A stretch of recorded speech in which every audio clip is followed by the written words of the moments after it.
Awesome. So I am so excited to be talking with you. Jackie, would you just take a minute, introduce yourself, tell us who you are, where you're from, and what you do? Hi, I'm Jackie. I'm from Ballarat in Australia, and I am a business coach, and I help entrepreneurs with them growing their business. And I'm attending the FHL 2019 in February, just February this year.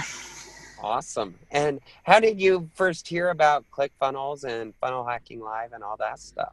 I took part in the what's it called? One Funnel Away challenge back in October, Okay. and they were really pushing it then, and there was a lot of promo and that going on at the time, and the way they also showed us the real selling point was within the actual course itself. They actually had a few snippets of like an hour sessions here and there of of actually going into the depths that they actually went in. So you actually had a little preview of what a session would look like, sort of thing. So you could actually have a little, which was really interesting to sort of see that sort of peek behind the curtain sort of thing. And it sort of Right. instead of becoming just something that was an event that you didn't really know much about of, it sort of like you had a little bit more knowledge of what to expect. Yep. Nice. So, and it sounded interesting. They got interesting speakers, and it sounded like, and it's Awesome. not too long an event, and it's something that it's not going to break the bank in, or didn't appear to be like to break the bank to get there. Yep. But and it was just worth for nothing else than the experience of going and seeing what it's Nice. like. Awesome. So is there anything in particular you're hoping to get out of Funnel Hacking Live or take away? The experience. I'm just there for to because I've seen it from the previous ones, and I managed to get when I purchased a ticket, managed to get recordings of previous events and stuff like that, just to sort of feel the experience of it. Like they basically say it's like a rock star, sort of like a concert sort of event. That's how it's sort of portrayed. I just want to see what that looks like because a lot of things, especially they talk about in my business space, is you need to run events and that there, and you also need to see events as well. So I look at it at the point of these guys are at the top of the game with the experience and how they present stuff. Hmm.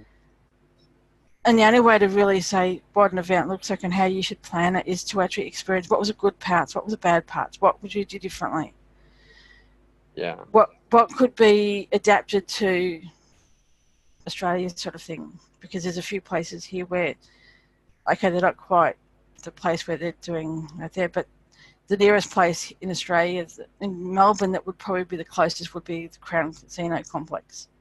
Mm. Yeah. Which would be the nearest closest event that could handle that type of capacity for such a supersized event. But it just shows you what's involved, and even though you're not involved in what's in the actual setting up of the event or anything like that, just being aware of what's involved in managing such high volumes and how they actually manage those high volumes of people, and how Yeah. the because that's also an issue as well. Because quite often a lot of systems tend to struggle when it's that sort of level. I've seen so Yeah. many things fall over. Just they have the aspiration, but it just goes flop. Right.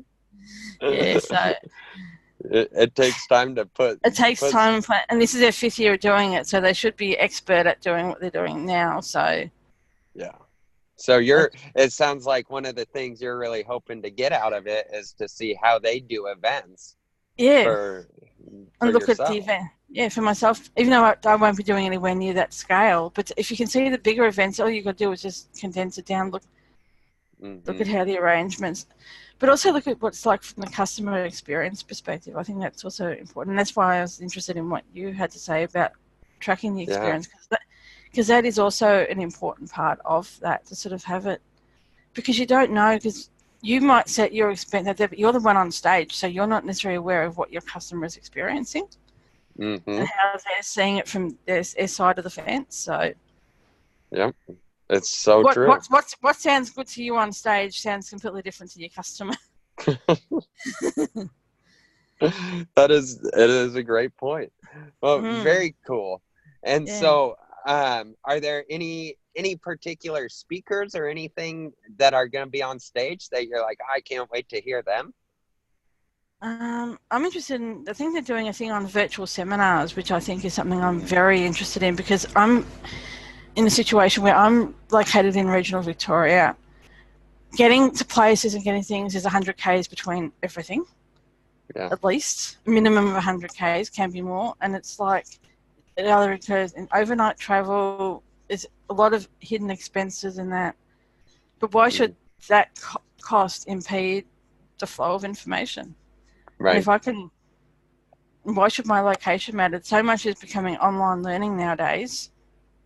I can't summits, and that's one of the reasons I sort of went there, was because they've got an online summit thing. I have seen one or two sort of being set up, but if I can really see the nuts and bolts behind it, that's probably the seminar that I'm really wanting to pay attention to, because that is something I can get up and running. It's minimal low cost to me. It's low cost barrier entry to that. It doesn't matter where in the world they come from, and you don't have to spend $10,000 to freaking get there. If you've got someone from overseas, they don't have to spend that money, and you can record it and they can watch it. Yeah, that's awesome. It's a great point.